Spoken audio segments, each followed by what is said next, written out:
Ok, vamos lá.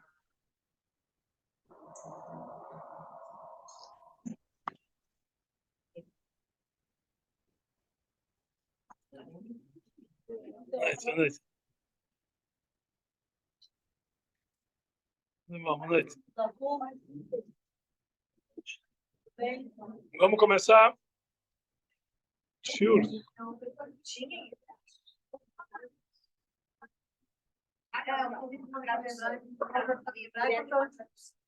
A semana Parshat Mishpatim, que fala, a Parashá tem mais de 50 leis judiciais dentro do judaísmo. Parshat Mishpatim. Mishpatim significa leis judiciais. A Parashá começa dizendo para nós, Ve'eile ha-mishpatim asher tassim lifnehem. E esses são as justiças, as leis judiciais que você vai colocar perante o povo de Israel. E a Parashá começa, Rashi, ele começa explicando que a Parashá começa com Ve'eile, com Vav. Ve'eile, e essas são as leis judiciais. Toda vez que está escrito um Vav, conecta com o texto anterior. Na Parashá anterior, fala sobre a entrega da Torá sobre o Monte Sinai. Entrega da Torá sobre o Monte Sinai. E a Torá nos diz que da mesma forma que os 10 mandamentos do Monte Sinai foram entregues dos céus de Hashem, assim também todas as leis judiciais foram entregas do céu. Quer dizer que a pessoa não pense que da mesma forma que em todos os países as leis judiciais são baseadas no intelecto humano, o homem que decide, eles voltam às leis judiciais, diferente da Torá, que todas as leis são produtos, obras divinas. Quer dizer, veio do Sinai, igual às leis dos 10 mandamentos. Então, nós temos vários capítulos na nossa Parashá, vários trechos, vários psukim, que falam sobre vários tipos de leis judiciais, sobre roubo, prejuízos, etc. Um desses trechos, que na verdade é o trecho que nós vamos ler, que nós vamos estudar amanhã, na terça-feira, fala sobre a lei de Arba Shomrim, 4 guardiões. O que quer dizer isso? A Torá nos fala sobre vários versículos que falam sobre a responsabilidade que alguém assume quando ele está guardando um objeto de uma outra pessoa, ou trem. Alguém deu para uma pessoa guardar um objeto e ele é responsável desse objeto e ele tem que se responsabilizar se qualquer coisa aconteceu com esse objeto. Mas aí a Torá nos fala que existem 4 tipos e categorias de guardiões, Shomrim, que estão guardando os objetos, os penhores do outro, os valores de outra pessoa, os objetos, etc. Quais são essas quatro espécies de guardas? Ele fala, a Torá Gemara nos diz, Arba'a Shomrim Hem. São 4 tipos de guardas e Shloshá Dinim Lahem. Eles têm 3 leis para cada um. Primeiro tipo de guarda é o que é chamado Shomer Chinam. Shomer Chinam, uma pessoa que guarda um objeto para o outro gratuitamente. Está fazendo um favor. Ele está guardando aquele objeto gratuitamente. Então, essa pessoa, já que ele não está ganhando para guardar, então, se o objeto foi roubado, ou se ele perdeu o objeto, ele não precisa pagar. Porque ele não pegou uma responsabilidade muito grande desse objeto, porque ele não está ganhando nada para guardar, está fazendo um favor. Então, se perder, ou se foi roubado, ele está isento. Mas se ele descuidou, ele não cuidou de direito. Então, nesse caso, por exemplo, ele deixou o computador no carro com a porta aberta e o ladrão foi lá e roubou. Mesmo que ele não está recebendo ele não está recebendo dinheiro para guardar, mesmo assim, já que ele descuidou, ele tem a obrigação de pagar pela dívida. Mas se ele perdeu de uma forma não irresponsável, ou se foi roubado dele também de uma forma não irresponsável, ele está isento de pagar, porque ele é shomer chinam, ele está guardando gratuitamente. A segunda categoria é chamado shomer sachar. Ele guarda e ele recebe dinheiro para guardar. Então, nesse caso, se foi roubado dele ou ele perdeu, ele tem que pagar. Porque já que ele recebe uma remuneração pela guarda dele, então ele tem mais responsabilidade. Então, se ele perdeu ou foi roubado, ele tem que pagar. Mas se aconteceu imprevisto, por exemplo, caiu um raio em cima da propriedade dele e quebrou o objeto. Quem vai esperar um raio? Ou um animal e ele morreu, teve um ataque cardíaco, o animal morreu sem ele fazer alguma coisa errada. Ou qualquer outro fato que é um imprevisto, ele está isento de pagar, porque afinal de contas, ele não ele é um guarda, ele recebe dinheiro, ele fez a parte dele para guardar, ele não é responsável para imprevistos que não dependem da guarda dele, como esses. Existe um terceiro tipo de guarda, é uma pessoa que pega um objeto emprestado. A pessoa que pega o objeto emprestado, ele se responsabiliza pelo objeto totalmente. Mesmo que aconteceu um imprevisto, ele tem que pagar por esse objeto. Por exemplo, ele pegou emprestado um machado, e esse machado veio um ladrão armado e levou dele, que isso é imprevisto, não é que foi roubado. Alguém que veio, ele foi assaltado. Nesse caso, ele não teve, mesmo assim, ele tinha a obrigação de pagar, porque ele pegou emprestado. Então, já que ele pegou emprestado, ele tinha todo o prazer, todo o proveito desse objeto, então a responsabilidade dele é maior. Depois existe uma quarta, quer dizer, então aqui nós temos três, até agora vimos três, o cara que pegou emprestado gratuitamente, desculpe, o cara que pegou para guardar gratuitamente, quer dizer, ele não ganhou dinheiro para essa guarda, então ele está isento de qualquer fato que aconteça, com exceção se ele descuidou.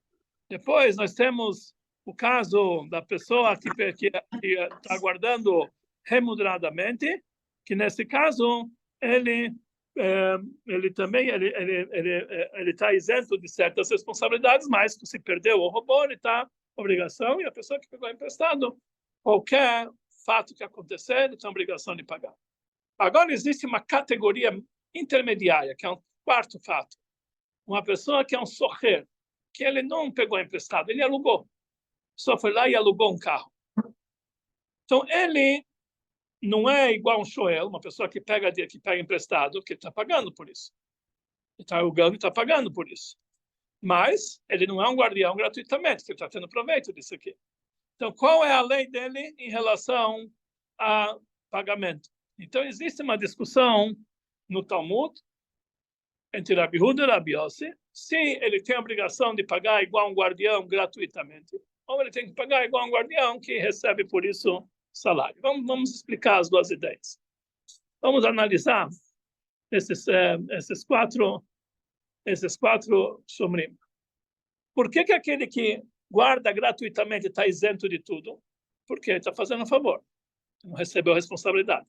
Se ele ganha dinheiro por isso, ele recebe maior responsabilidade, porque ele está ganhando por isso. Se ele pega emprestado, além de não pagar, além de não pagar pela guarda, ele tem proveito de usar aquilo. Então, realmente, ele tem todo o proveito do objeto. Então, é como se fosse dele, momentaneamente, ele tem que pagar por todo e qualquer imprevisto. Agora, uma pessoa que emprestou, agora uma pessoa que alugou, por um lado, ele está tendo proveito. Por outro lado, ele está pagando por esse proveito. Então, sobre isso tem uma discussão. Rabi Huda acha que já que está tendo proveito e está pagando por esse proveito, é como se ele não tivesse proveito nenhum e não ganhasse nada. Porque o proveito que ele está tendo, está pagando. então ele é considerado como um guardião, está guardando gratuitamente. Porque o fato que ele está guardando é de graça. Ele está usando, ele está pagando por usar. Já Rabi Yossi fala, não. No momento que ele teve proveito daquilo, é como se fosse dele. Mas já que ele está pagando, então a Torá diminuiu um pouquinho a responsabilidade dele. Ele é igual a um guardião que é remunerado para guardar. E assim fica sendo a halachá. Então, são 4 tipos de guardiões, com 3 leis diferentes. Como fica sendo a halachá? Uma pessoa que guarda de graça está isento de tudo, menos de um desconto. Uma pessoa que guarda e recebe por essa guarda, ele tem obrigação, se perder ou roubou, ele tem obrigação, mas está isento dos imprevistos. A mesma coisa uma pessoa que aluga, está isento de imprevisto, mas tem que pagar se perdeu e roubou. Pessoa que pega emprestado, ele tem obrigação de pagar. Existe uma exceção para todos esses casos. Para todos esses casos. Se quando a pessoa pegou o objeto para guardar, ou ele pegou emprestado, ou ele alugou, ele pegou junto o dono do objeto. Por exemplo, ele alugou um burro, e o dono do burro, como ele também contratou o dono do burro para ajudar ele a carregar, etc., levar. Quer dizer, o dono foi contratado junto com o aluguel do burro. Ou ele alugou um carro e pegou já o dono do carro como motorista. Ele alugou já o carro como motorista, o dono do carro como motorista. Ou ele está guardando o objeto junto com o dono do objeto. Então, já que o dono está com ele, é um decreto da Torá que ele fica isento de qualquer pagamento. Qualquer coisa que acontecer, mesmo que foi um descuido dele, está isento de pagar, que ele pegou junto o dono. E mesmo que no momento que houve o prejuízo, o dono já não estava mais lá. Mas já que no momento do contrato o dono estava com ele, é um decreto do Passuk que se o dono está com ele, ele está isento de pagar qualquer coisa. Então essa é uma das leis que nós temos na nossa paraxá. Como nós falamos, todas essas leis da nossa paraxá também foram dadas no Sinai, também tem uma conotação divina. E da mesma forma que existe a lei prática, como deve ser aplicada judicialmente, existe essa lei também no âmbito espiritual. O que ela significa, essa lei, no âmbito espiritual? Existe um grande sábio que estuda da parte profunda da Torá, que é o Shalach Kadosh Neluchot Abrit, e ele fala que, na verdade, esses 4 guardiões não apenas regem as leis entre o homem e o seu próximo, mas também regem as leis entre o homem e seu Criador. Nós temos na Torá 2 categorias de lei. Na verdade, elas são as 2 tábuas. A primeira tábua fala das leis, Ben Adam Lamakom, entre o homem e o seu Criador. Eu sou teu Deus, entre outros deuses, não falar o nome de Deus em vão, o Shabbat, são entre o homem e o seu Criador. E as segundas tábuas falam das leis entre o homem e o seu próximo. Não roubar, não matar, etc. Está ligado que entre o homem e o seu próximo. Assim, a Torá, de uma forma geral, está dividida nessas 2 porções. Mitzvot, que regem o comportamento entre o homem e Deus. Ben Adam Lamakom. E mitzvot, que regem o comportamento Ben Adam Lachaveró, entre o homem e o próximo. Essas leis judiciais, na sua maioria absoluta, falam de leis entre o ser humano e o próximo, comportamento entre as pessoas. Mas, fala o Shalach Kadosh, que da mesma forma que essas leis são explicadas nesse nível entre o homem e o próximo, também deve ser explicadas entre o homem e Deus. Deus também faz o homem de um guardião. Deus dá para o homem algo para guardar. O que Deus homem dá para o homem para algo para guardar? Quando a pessoa vem para esse mundo, Deus dá para ele, primeira coisa, a alma dele, que a alma é uma partícula divina. Nós falamos diariamente, Neshama Shenatata bi Tehorahi, a alma que Deus me deu, ela é pura. E além disso, Deus dá um pedacinho desse mundo para cada ser humano e fala para ele, a tua missão é guardar do teu mundo. Cada um tem nesse mundo a sua casa, a sua família, seus objetos, seu lugar de trabalho, seu meio ambiente. Tudo isso faz parte do mundo da pessoa que Deus dá para ele. E Deus fala para ele, você tem que guardar esse pedaço do mundo. Você é meu guardião. Você tem que guardar isso aqui e me devolver inteiro. Só vem para esse mundo para cuidar da alma dele, cuidar do mundo dele. Depois de 120 anos, ele tem que devolver para Deus o mundo inteiro, sem fazer nada que possa desaboná-lo. Quer dizer, o mundo ele tem que fazer no mundo um lugar onde a presença de Deus vai se sentir em casa. Fazer desse mundo, dirá Loid Baraf Betachtonim, fazer para esse mundo uma moradia desse mundo inferior. Como isso? É através da pessoa cumprir a Torá e as mitzvot, se conduzir de acordo com os costumes judaicos e fazer realmente as ordens divinas. Dessa forma, o mundo dele está sendo cuidado da maneira correta. Agora, existem vários tipos de categorias de guardiões. Existem aqueles que vêm para o mundo. Eles são shomrim. Eles estão guardando do mundo e eles não querem nada em troca. Eles servem a Deus, rezam, estudam, cumprem as mitzvot, e trazem luz divina para o mundo, se comportam de uma forma digna entre o ser humano próximo, e ele não quer nada em troca. Ele falou, tudo isso aqui faz apenas em prol de Deus.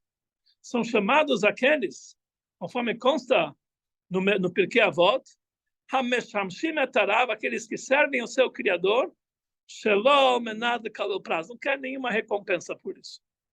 Não quer nenhuma recompensa. Então, existem pessoas que vêm para esse mundo para cuidar da parte divina, mas eles não querem nenhuma recompensa. Então, realmente, eles tentam fazer o máximo, cuidar do mundo da máxima, com máxima destreza, e não querem nada em troca. Eles, às vezes, podem cometer erros na nossa vida.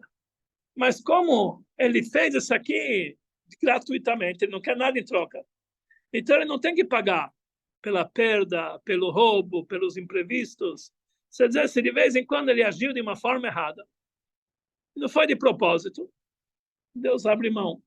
Tá bom, já que você está guardando do meu mundo gratuitamente, você não quer nenhuma recompensa, então mesmo que você errar, mesmo que você pisou na bola no meio do caminho, já que não foi de propósito, foi gratuitamente, foi involuntariamente, foi uma perda, foi um roubo, foi um imprevisto, você está isento.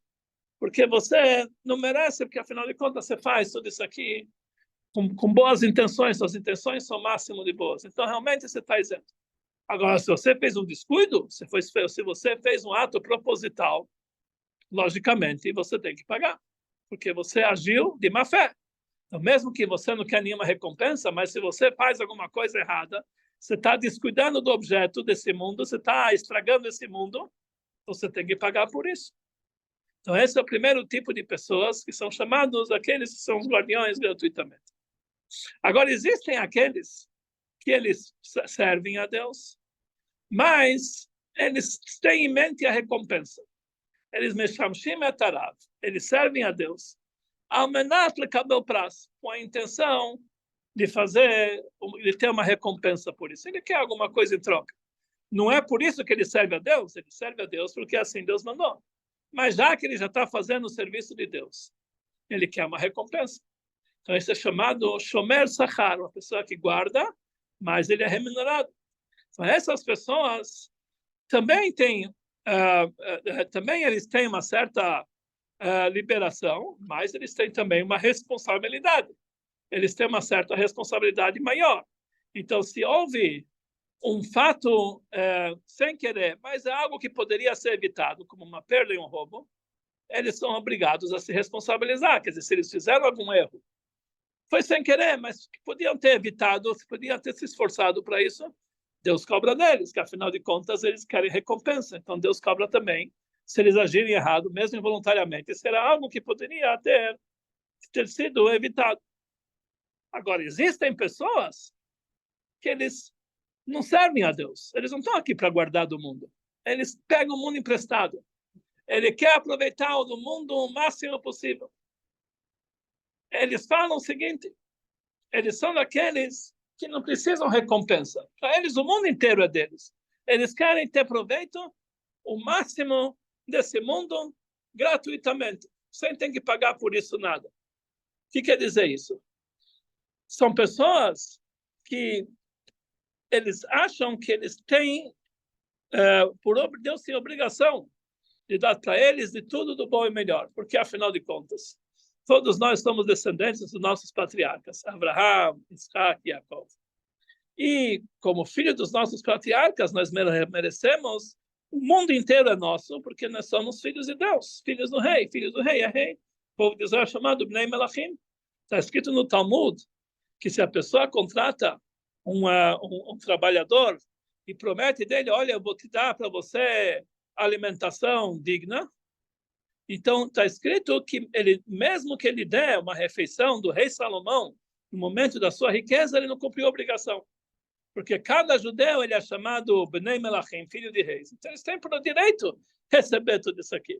Então ele não precisa dar nada em troca. Ele acha que tem direito de receber esse mundo. São pessoas que são chamadas Shoel. Eles estão aqui, eles falam, olha, não preciso dar em troca o serviço a Deus. Eu tenho direito desse mundo. Então Deus dá para eles tudo, realmente, Shoel. Mas não são pessoas pecadoras. São pessoas que eles não podem, o Shoel, a pessoa que pega emprestado, ele não pode, a pessoa pegou emprestado uma vaca, ele não pode matar a vaca. Tem que olhar dela, não pode fazer. Ele não pode fazer estragar o objeto que ele pegou, apesar que ele pode usufruir do objeto, mas não estragar o objeto. Então ele não pode estragar o mundo. Eles têm que cumprir a Torá e Mitzvot, mas não não condicionamento para que eles possam ter o prazer desse mundo, eles vão fazer a Torá e Mitzvot. Eles têm direito de tudo, só que eles não podem estragar o mundo. Então eles fazem a vontade de Deus, eles cumprem a Torá e Mitzvot. Mas eles são apenas pessoas que estão pegando emprestado o mundo. Qual a diferença, se afinal de contas estão fazendo toda a vontade de Deus? Qual a diferença, qual a intenção dele? Então existem, na verdade, dois ditos. Existem dois ditos no última Mishnah de Masechet Kiddushin, que parecem iguais, mas na verdade eles são diferentes. O último trecho da Masechet Kiddushin, ele fala a seguinte frase: Ani nivreiti leshamesh et koni. Eu fui criado nesse mundo para servir meu Criador. Eu estou aqui nesse mundo para servir meu Criador. Então a pessoa não pode procurar outros. Eu fui criado para servir meu Criador. Então essa é uma frase que consta lá, quer dizer, toda a minha vida que eu tenho que fazer é servir meu Criador. Agora existe uma outra frase. Ani lo nivreiti. Ela leshamesh et koni. Eu não fui criado somente para servir meu Criador. Eu não fui criado para nenhum outro fim, somente para servir meu Criador. Parecem duas frases iguais. Explico por Rebbe que são duas coisas totalmente diferentes. A primeira frase fala: Ani nivreiti, eu fui criado. Eu tenho minha vida particular. Eu posso usufruir da minha vida o máximo. Eu tenho o objetivo de ter prazer nesse mundo. Mas eu tenho a obrigação de leshamesh et koni, de servir meu Criador, porque Deus me colocou certas regras. Você está aqui nesse mundo, você tem que cumprir certas regras, senão você está usufruindo da maneira errada. Você vai ser punido por isso. Então, eu tenho que leshamesh et koni, mas eu fui criado para servir a Deus. Eu fui criado para mim, também vou servir a Deus. Tenho a obrigação de servir a Deus. Eu sirvo a Deus por obrigação.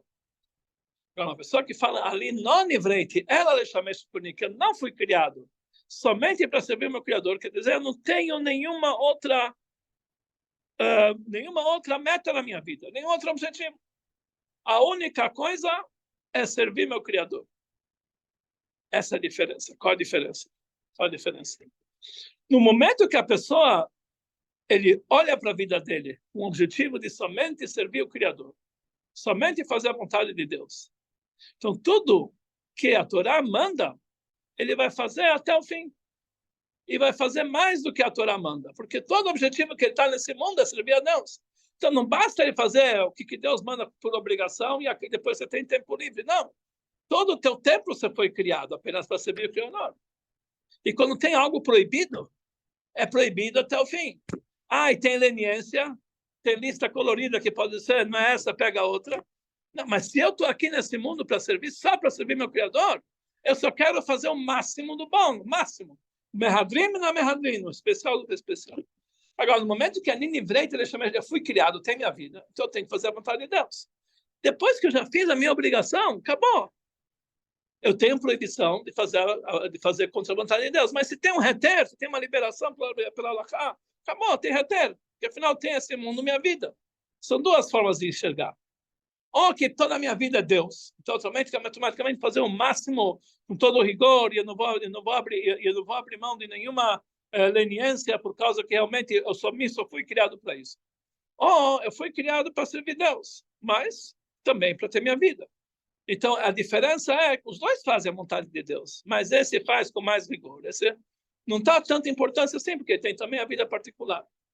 Essa diferença entre o Shomer Hinam, o Shomer Sachar e o Shoel. Shomer Hinam, Shomer Sachar estão aqui nesse mundo para guardar desse mundo. Eles são guardiões do mundo de Deus, fazer a vontade de Deus. Esse não quer nenhuma recompensa, por isso esse quer ser recompensado. Mas os dois estão aqui nesse mundo para fazer a vontade de Deus. Shoel, ele está nesse mundo para aproveitar do mundo. Ele tem que cuidar do mundo, ele tem que servir a Deus, mas o mínimo possível que é necessário para a subsistência. Para que o mundo ele não faça uma proibição, mas não mais do que isso. Então isso é um shoel, é uma pessoa que está pegando emprestado. Então por isso, qualquer erro que ele faz, a responsabilidade é maior. Já que você está querendo se aproveitar ao máximo do mundo, e você está deixando o lado de Deus apenas para não estragar o mundo, então tua responsabilidade é maior, mesmo que você faz um erro pequeno, mas já que foi uma coisa errada, mesmo que não tenha intenção, mas você tem que pagar por isso, que você não está aqui para guardar o mundo, você está aqui para se aproveitar do mundo. Agora existe um terceiro tipo, um quarto tipo, uma quarta categoria, até o socher, aquele que aluga. Só que aluga, ele também tem proveito desse mundo, igual aquele que pega emprestado, mas ele paga por isso. Ou seja, o cumprimento de Torá e Mitzvot dele não é para não estragar o mundo somente. Ele precisa pagar, ele acha que ele tem a obrigação de pagar, para que ele realmente, como se ele estivesse dando, eu dou tzedakah, com a intenção que meu filho vai viver, para que eu tenha sucesso. Está pagando pelo proveito que ele tem nesse mundo. Ele não é igual o Shoel, aquele que quer todo o proveito, que está pagando por isso, mas ele também não é um guardião, então ele tem uma lei separada. Essas são as leis, os 4 tipos de guardiões. Tudo está falando de judeus que servem a Deus, cada um no seu nível. Tem aqueles que têm a intenção mais elevada, tem aqueles que têm a intenção mais nobre, tem aqueles que são tem mais lenientes, que têm a intenção própria. Mas aí nós temos uma condição. A Allahá fala para nós, quando você pega o dono do objeto junto, na hora que você fez o contrato, você está isento de toda e qualquer responsabilidade. Você está isento de pagar qualquer prejuízo, mesmo que foi voluntário. Então, o que quer dizer isso? Se a pessoa está nesse mundo e ele pega Deus como sócio, aí as coisas são diferentes. Por mais que ele quer ter proveito desse mundo, por mais que ele quer se recompensar, ele está isento de qualquer pagamento. O que quer dizer pegar Deus como sócio? Diariamente, quando a gente acorda de manhã, a gente fala as bênçãos matinais. A gente fala, Baruch atah Hashem, agradeço a Deus que me deu a roupa, que me deu o cinto, que me deu a kippah, que me devolveu minha alma, que me deu a cura de todos os meus órgãos. A gente faz uma série de agradecimentos. Naquele momento que nós estamos fazendo o Birchot HaShachar, nós estamos falando, olha, Deus, tudo que eu tenho é teu. Tudo que eu tenho é teu. Você que me deu a comida que eu estou comendo, você que me deu meus vestimentos, você que me deu minha alma, você me deu tudo. Se no momento que a pessoa faz Birchot HaShachar, ele se entrega para Deus. Todo o tempo que a Neshama está dentro de mim, eu estou te agradecendo, eu estou confiando em ti, eu estou me deixando na tua mão. Então, naquele momento eu estou falando para Deus, olha, eu estou tendo proveito desse mundo, mas o mundo não é meu. Eu estou pegando você como sócio, estou pegando Deus como meu companheiro. Então Deus tem que me proteger, porque aí eu estou isento de qualquer falha que vai acontecer. Mesmo, logicamente, involuntário, só se a pessoa tiver a intenção de prejudicar. Aí não. Mas se a pessoa começa em falhas sem querer e faz erros aqui, no momento que a pessoa se associa a Deus, ele fala que tudo que eu tenho está junto com Deus, automaticamente ele está isento de pagar por qualquer falha. Logicamente, falhas involuntárias, ou que não tinha intenção de prejudicar. Então, realmente, a pessoa, nesse momento, ele tem que pegar como Deus. Então, é isso que ensinou para nós o Bache, no Shara Bitachon, o Baal Shem Tov, o Rebbe, que no momento que a pessoa tem bitachon, ele tem confiança total e restrita em Deus, que Deus cuida da vida dele a cada momento, e tudo que ele faz, todos os passos dele, são dirigidos por Deus. E Deus cuida de cada um de nós, be'ashgacha pratit, com a divina providência. Automaticamente, Deus está comigo no meu trabalho. Deus está me acompanhando a cada segundo. Então, Deus está comigo no meu trabalho. Então, eu não sou apenas um guardião. Sou um guardião junto com o proprietário. Eu estou pegando emprestado objeto junto com o dono. Então, automaticamente, se porventura vai ter certas falhas, não é minha responsabilidade, que afinal Deus está comigo. E aí isso explica para nós o Baal Shem Tov. No momento que a pessoa se dirige nesse mundo com bitachon, com confiança em Deus, e ele pensa a cada momento, pensa positivo, vai ser bom. A força do bitachon é tão grande que se sobrepõe a qualquer falha. Nós sabemos que Yaakov, nosso patriarca, ele recebeu a promessa de Deus: eu vou te proteger aonde você for, eu vou estar contigo, nada vai te acontecer. E quando ele voltou da casa de Lavan, quando ele foi se encontrar com Esav, então naquele momento está escrito: Vairá Yaakov meod. Yaakov ficou com muito medo. Ficou apertado. Oi, o que aconteceu comigo? Olha o que vai acontecer. O Midrash não está nada contente com essa ação de Yaakov. Então, Deus prometeu que você vai te proteger, o que você está com medo de repente? Como que realmente Yaakov agiu dessa forma? Então, nossos sábios falam que o Yaakov, ele sabia que Deus prometeu, mas ele estava com medo, talvez ele fez um erro, talvez ele fez um pecado, e por causa desse pecado ele não merece a salvação, ele merece um castigo, e isso trouxe ele o medo. Mas o Midrash não ficou contente com o medo dele. Então pergunta o Baal Shem Tov, o que está errado? O medo dele era baseado, ele estava com medo que talvez pecou, e que está errado ter esse medo. Então o Baal Shem Tov fala para nós algo muito poderoso. Ele fala uma pessoa que tem bitachon em Deus, uma pessoa que tem confiança em Deus total e restrita.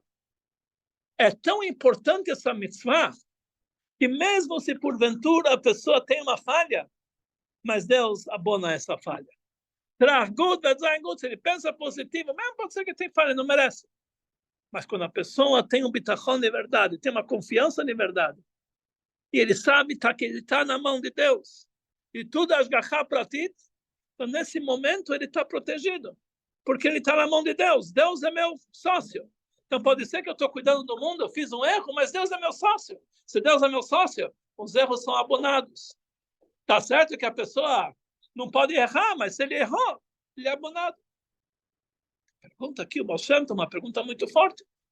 Então quer dizer que uma pessoa pode pecar à vontade. E ele vou ter confiança em Deus. Vai dar tudo certo, nada vai acontecer. Eu não vou ser castigado. Fala o Baal Shem Tov, algo impressionante, que esse é o pensamento da Hassidut.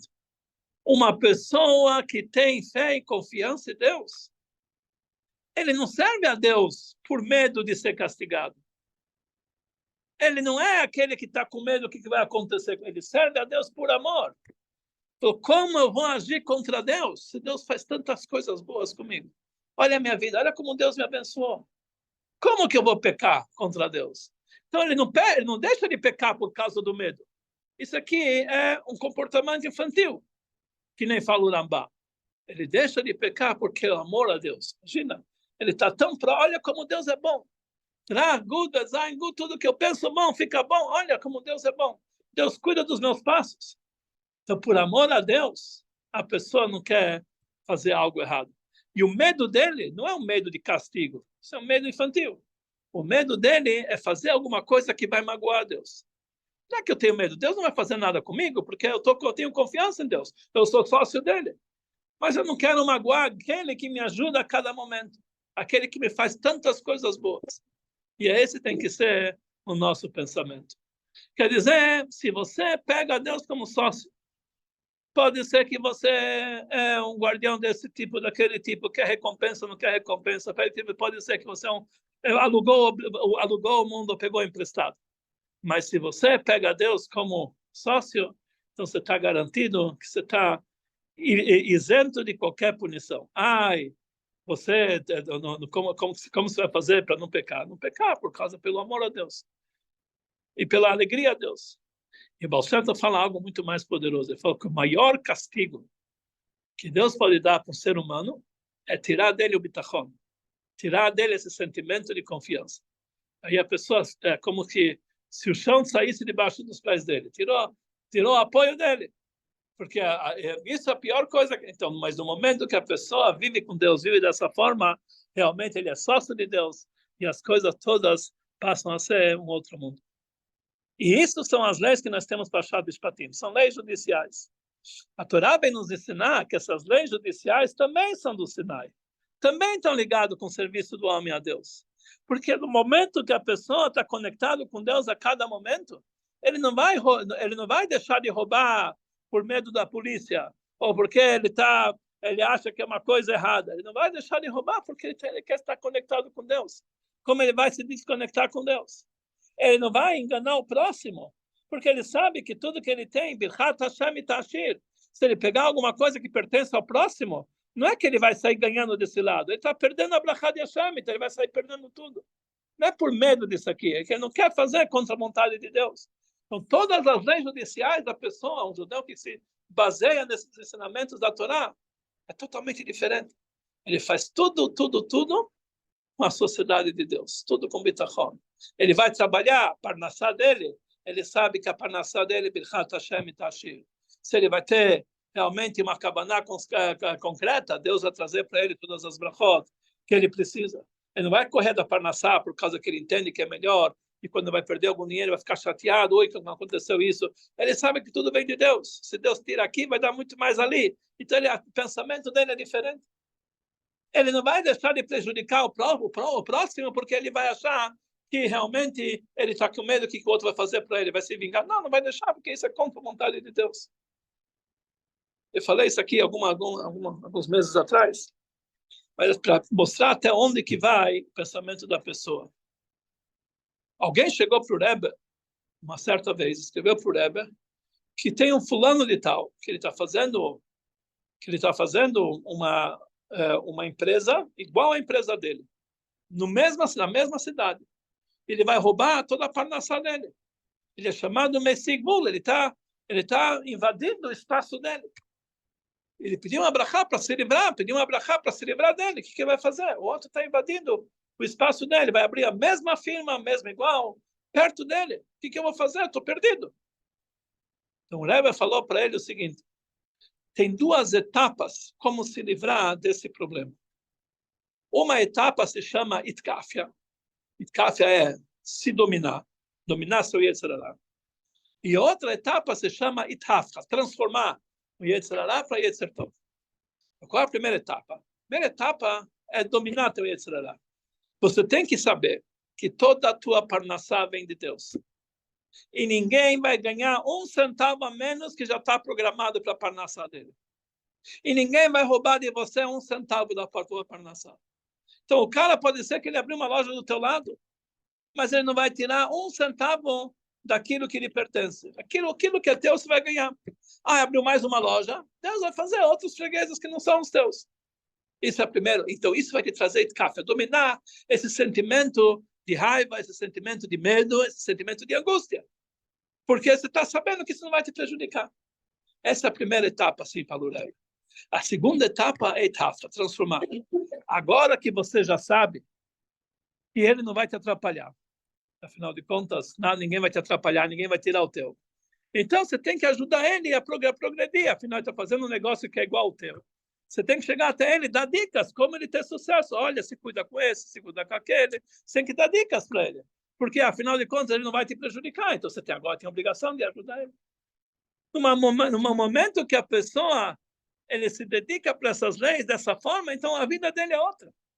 Ele começa a enxergar, ele é um sócio de Deus desse mundo. Então, automaticamente, a brachá de Deus vem de uma forma diferente. Vou terminar com uma história famosa. Uma história famosa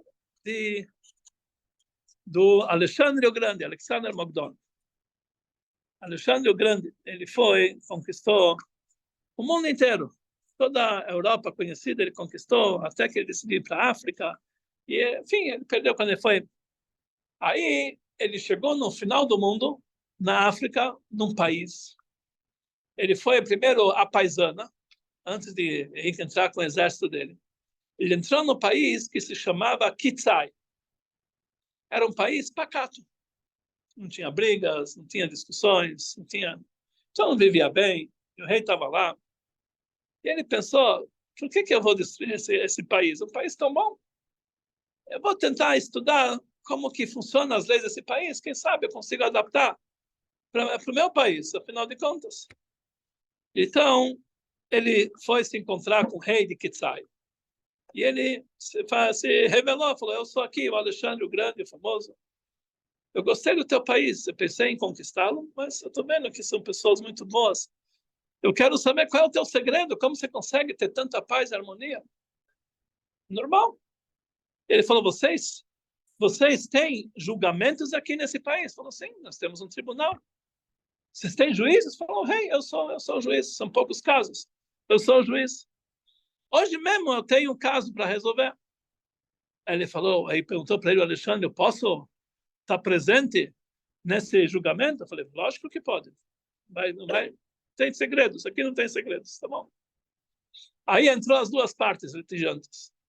Qual era os argumentos dele? Um falou, olha, você me vendeu um terreno. No terreno que você me vendeu, eu escavei e eu encontrei um tesouro muito valioso. E eu quero te devolver, porque esse tesouro não é meu, eu não comprei de você esse tesouro. Eu comprei o terreno. E o outro respondeu, olha, eu não sabia desse tesouro. Quando eu te vendi o terreno, eu vendi com tudo que tinha. Eu não tenho direito de pegar esse tesouro de volta. E assim estavam discutindo. Um queria devolver, afinal, não comprei isso. Eu falei, não, eu vendi tudo. Não, essa discussão entre eles. Então o rei tinha que decidir para quem vai o tesouro. Aí o rei falou, é um caso meio difícil esse aqui. Aí ele se virou para um e falou, por um acaso você não tem um filho em idade de casar? Falou, sim. Por um acaso você não tem uma filha em idade de casar? Sim. Então casam os dois. E eles vão herdar esse tesouro, vai ser deles. Porque de um dos dois é. Então o casal vai herdar o tesouro e vão viver. E realmente a herança vai ser... uma boa ideia, o rei. Falar um bom julgamento. Quando o Alexandre o Grande viu isso aqui, deu um berro. Essa justiça que vocês têm aqui. E o rei falou, tem alguma coisa errada? Eu falei alguma coisa errada? Você tem uma maneira? Ele falou, no meu país, se alguém vendesse o terreno e outro descumprisse o tesouro, o outro ia atrás dele e falou, não, é meu. E o outro falou, não, você me vendeu. Iam brigar, E se eles iam chamar o juiz falou, isso é do Estado. Ia pegar para ele e os dois iam ficar comendo. Eu nunca vi uma coisa assim. Quando o rei de Kitsai olhou para Alexandre e falou, é assim no teu país? Falou, sim. Ele falou, me fala, no teu país tem plantas? Tem árvores? Falei, sim. As árvores dão frutos? Ele falou, sim. Você tem animais, etc. A vaca dá leite? Falou, sim. Provavelmente isso não é mérito de vocês. Deve ser mérito dos animais que vivem lá. Por isso, porque vocês, seres humanos, se comportam assim, não merecem nada. Como que vocês vão merecer? Na verdade, isso aqui é um midrash que nos fala, mas tem uma ideia que fala Kitsai, vem na palavra Kitsai no final dos dias, era messiânica. Na era messiânica, assim que vai ser. Ninguém vai querer algo que não lhe pertence, porque o dinheiro não é uma meta por si. A gente sabe que tudo isso vem de Deus. Tudo está na mão de Deus. E a pessoa que vive dessa forma, ele pode estar nesse mundo para aproveitar do mundo, etc. Mas ele pega a Deus como sócio. Ele sabe que Deus cuida das coisas dele. Isso é Ashgachá Pratit. Isso garante para ele a paz, a harmonia em todos os momentos. Não está preocupado se o outro vai pegar a coisa dele. Ninguém vai pegar um centavo que não é meu. Ninguém vai pegar algo que me pertence. O que é meu, porque tudo está na mão de Deus. Deus que me dá. Não é uma coisa que eu mereço por eu tenho por merecimento. Deus está me dando, porque realmente Ele é benevolente. Dessa forma, a pessoa consegue viver, ele consegue viver como se fosse na era... Isso vai ser a vida na era messiânica. Na era messiânica não vai ter guerra, não vai ter fome, não vai ter competição, não vai ter inveja, porque todo mundo vai viver num outro âmbito, vai realmente estar... E isso quer dizer a Geulah, a redenção. A redenção está aqui. Hoje em dia, a gente também pode viver dessa forma. Cada um pode trazer para a sua vida o Messias, vivendo dessa forma. Alguém pisou no meu calo. Não tem problema. Esse não é o problema. Se eu vou ficar nervoso com outro judeu porque ele fez alguma coisa, isso é totalmente proibido, você está nervoso. Se você está nervoso, você não acredita que Deus está dirigindo o mundo. No momento que a pessoa age dessa forma, ele realmente tem uma Geulah particular em todos os seus assuntos. Quando todo o povo judeu seguir dessa forma, quando toda a humanidade seguir dessa forma, nós vamos chegar numa época que não vai ter inveja, não vai ter guerra, não vai ter competição, não vai ter fome, não vai ter ódio. E isso vai ser automaticamente pela ordem natural das coisas, que possamos ver isso aqui na Bina de Mashiach, que seja muito em breve para todos nós, se Deus quiser. Shkoyach Rabino.